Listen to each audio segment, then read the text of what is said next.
Hi friends, welcome back to our channel. ఈరోజు ఈ వీడియోలో వెజిటేబుల్స్ తోటి ఒక మంచి రెసిపీ వెజిటేబుల్ పులావ్ ఎలా ప్రిపేర్ చేసుకోవాలో చూద్దాం. ఇక్కడ నేను వెజిటేబుల్స్ పులావ్ చేయడానికి బాస్మతి రైస్ కాకుండా నార్మల్ రైస్ 2 కప్స్ తీసుకుంటున్నాను. వీటిని 2-3 టైమ్స్ శుభ్రంగా కడిగి వాటర్ పోసుకొని నానబెట్టుకోవాలి. ఇక్కడ నేను పులావ్లోకి జీడిపప్పులతో పాటు కొన్ని స్పైసెస్ కూడా తీసుకుంటున్నాను.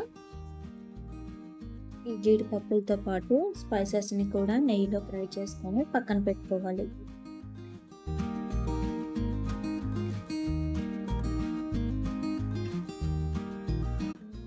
ఇప్పుడు పులావ్లోకి కావాల్సిన వెజిటేబుల్స్ని మరీ చిన్నగా కాకుండా ఇలా మీడియం సైజులో కట్ చేసుకోవాలి.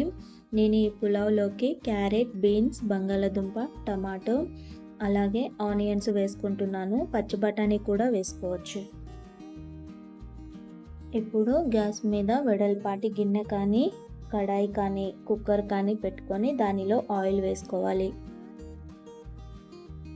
ఈ ఆయిల్ వేడైన తర్వాత ముందుగా కట్ చేసి పెట్టుకున్న ఆనియన్స్, క్యారెట్, బీన్స్, పొటాటో అలాగే టమాటా ముక్కలు వేసుకొని కలుపుకోవాలి.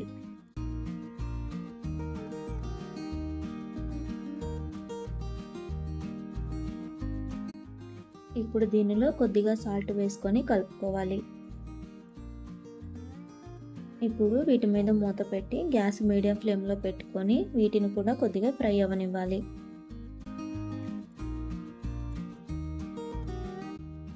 ఇవి ఫ్రై అయిన తర్వాత వీటిలో కొద్దిగా అల్లం వెల్లుల్లి పేస్ట్ వేసుకొని కలుపుకోవాలి.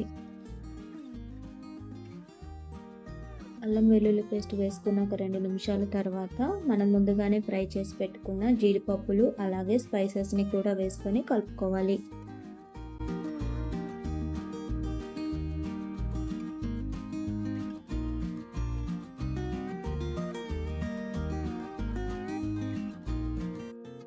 ఇప్పుడు దీనిలో రుచికి తగినంత కారం, పసుపు, ఉప్పు, కొద్దిగా ధనియాల పొడి, గరం మసాలా, వీటితో పాటుగా చిన్నగా కట్ చేసి పెట్టుకున్న కొత్తిమీర, పుదీనా కూడా వేసుకోవాలి. ఈ మసాలాలు వేసిన తర్వాత గ్యాస్ హై ఫ్లేమ్లో పెట్టుకొని అడుగంటకుండా 2-3 నిమిషాల పాటు కలుపుతూ ఉండాలి. ఇప్పుడు ముందుగానే కడిగి పెట్టుకున్న రైస్ని వేసుకోవాలి. రైస్ని వేసుకున్న తర్వాత గ్యాస్ మీడియం ఫ్లేమ్లో పెట్టుకొని ఒక 2-3 నిమిషాలు ఈ రైస్ అనేది విరిగిపోకుండా ఇలా నిదానంగా కలుపుతూ ఉండాలి. ఇప్పుడు ఈ రైస్కి తగినన్ని వాటర్ అయితే యాడ్ చేసుకోవాలి. వాటర్ యాడ్ చేసిన తర్వాత ఒకసారి కలుపుకొని మూత పెట్టి మనం రెగ్యులర్గా రైస్ ఎలా వండుతామో అలా ఉడకనిస్తే సరిపోతుంది.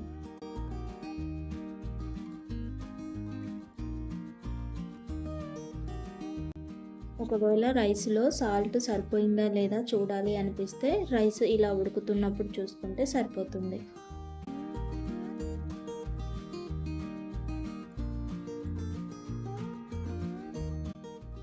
చూసారు కదా రైస్ అనేది ఎంత చక్కగా ఉడికిందో.